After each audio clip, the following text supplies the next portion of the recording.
Mix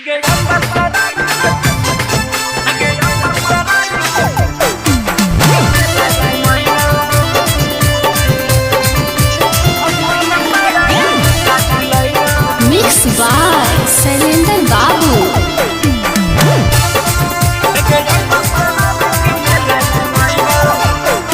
अरे तहके में ना घूमे मेनू रे हमरा कोची कोची तू खेले मेनू रे बोल ना रे। अरे तहके में ना घूमे मेनू रे हमरा कोची कोची तू खेले मेनू रे बोल। जमीन चट छोड़ी छोला खियाइबो जमीन चट छोड़ी छोला खियाइबो के अम्बा सरारी के मेला घुमाइबो सही में कि रे आसमान तारा के झूला झूलाइबो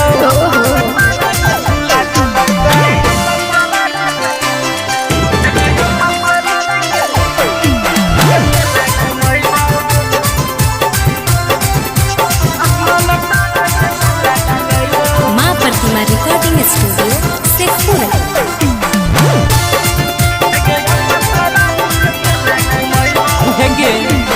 बाबा नरसिंह के दर्शन कराइबो लक्ष्मण जी महाराज के भजन सुनाइबो।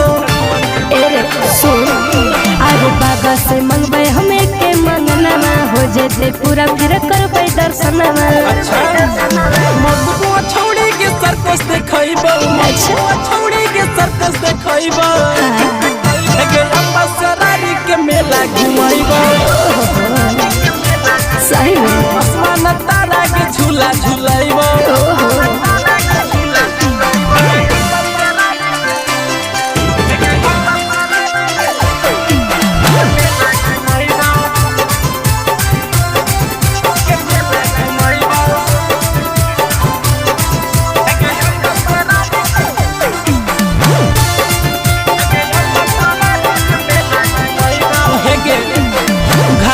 सज के सवेरे निकली हूँ हाथा पकड़ के मेला में चली हूँ सुन सुनो शैलेंद्र मानी लेना बात रे अइबो सवेरे ना होवे दे रात रे।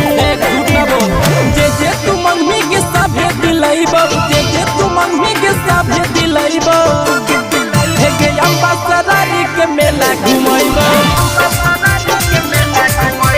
आसमान तारा के झूला झूलाइबो।